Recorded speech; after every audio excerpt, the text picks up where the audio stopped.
प्यारे दोस्तों, अस्सलामु अलैकुम रहमतुल्लाहि व बरकातुहू। हम राना अमीर मोहम्मद और आपके लिए आज एक रेसिपी लेके आए हैं जो आपके जानवर के निज़ाम हज़म को दुरुस्त करके उसके दूध बढ़ाने में मदद करेगी। इसके साथ साथ आपके जानवर को सोजिश हैवाना, अगर जानवर को साड़ू है या जानवर के जिस्म सुरख है तो उसके लिए भी वो आपकी हेल्प करेगी। इस रेसिपी के अंदर जो चीज़ें इस्तेमाल की जा रही हैं उनके बारे में हम आपको बताने से पहले ये बताएं कि आप अपने किसी भी छोटे से एरिए के अंदर जो है पुदीना खुद लगा लें। आजकल पुदीना जो है बड़ी जल्दी माशाल्लाह ग्रो कर रहा है, तो पुदीना जानवरों के लिए एक बहुत उम्दा अल्लाह पाक ने एक चीज़ बनाई हुई है जो जानवरों को फ़ायदा देती है। हमने आधा किलो अदरक ली है, 1 किलो प्याज लिए हैं, 1 पाव सुरख मिर्च, और सुरख मिर्च भी हमने खुद ही लगाई हुई हैं। कोशिश करें कि ये मिर्चें, प्याज, लहसुन वगैरह जो है वो आप अपनी जगह पे थोड़ी सी जगह महसूस कर लें, बेशक जानवरों के लिए, तो वो आप खुद उन्हें इस्तेमाल करें। ये आधा किलो अदरक है, ये आपके सामने पुदीना है, और ये अनमोल हाजमा मसाला सुपर प्लस है। जैसा कि आप सब दोस्त जानते हैं, अनमोल हाजमा मसाला सुपर प्लस आपके जानवरों के लिए एक बेहतरीन टॉनिक है। आप अकेला अनमोल हाजमा मसाला सुपर प्लस भी इस्तेमाल कर सकते हैं, और जो आप हफ्तावार मसाला देते हैं उसके अंदर इस्तेमाल करके उसकी एफिशिएंसी और उस जानवर की जो प्रोडक्शन है उसको बढ़ा सकते हैं। इन सब चीज़ों को हमने ग्राइंडर में डाल के ग्राइंड करना है। ये हम ग्राइंडर में डाल रहे हैं, ग्राइंडर में डाल के इनको ग्राइंड करेंगे।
Yaşa gözü de çok dullena.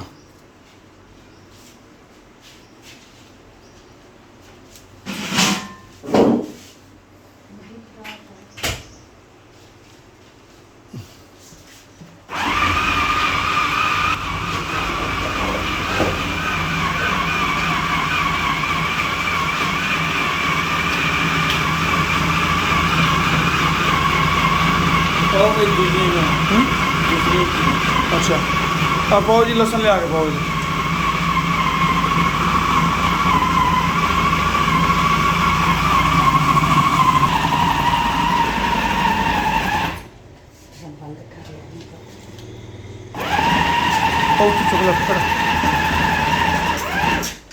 चोकला ना पहले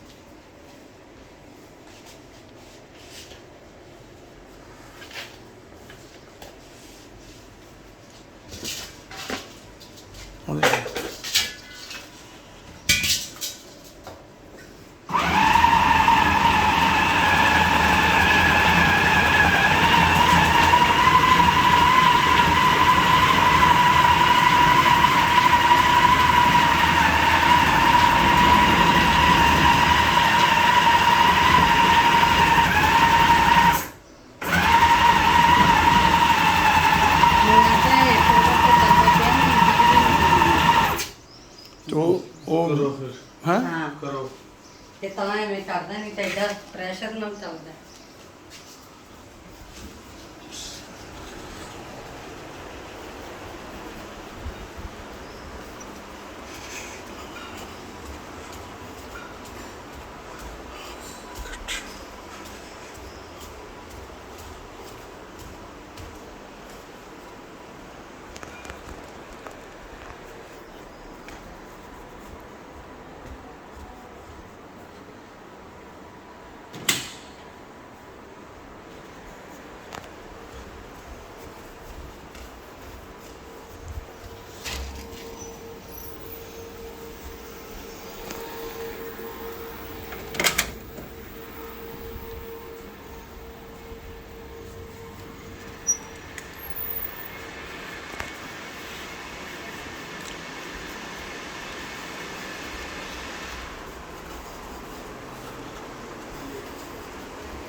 अच्छा साथ ठीक है ना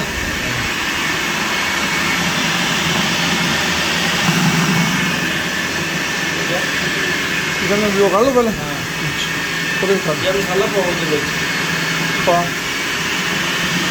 कितना आधा किलो में क्या है ना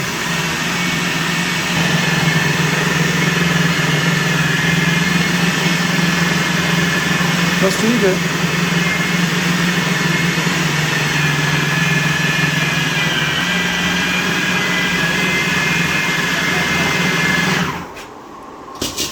खोल के देख पाऊँ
इसकी बकिया तफसीलात जो हैं वो पार्ट 2 में हम इंशाल्लाह आपको पेश करेंगे। जज़ाकल्लाह खैर व अहसन जज़ा। पार्ट 2 के लिए हमारे साथ जुड़े रहिए, चैनल को सब्सक्राइब करें, बेल आइकन दबा लें ताकि हमारी हर नई आने वाली वीडियो जो है वो आपको मिलती रहे।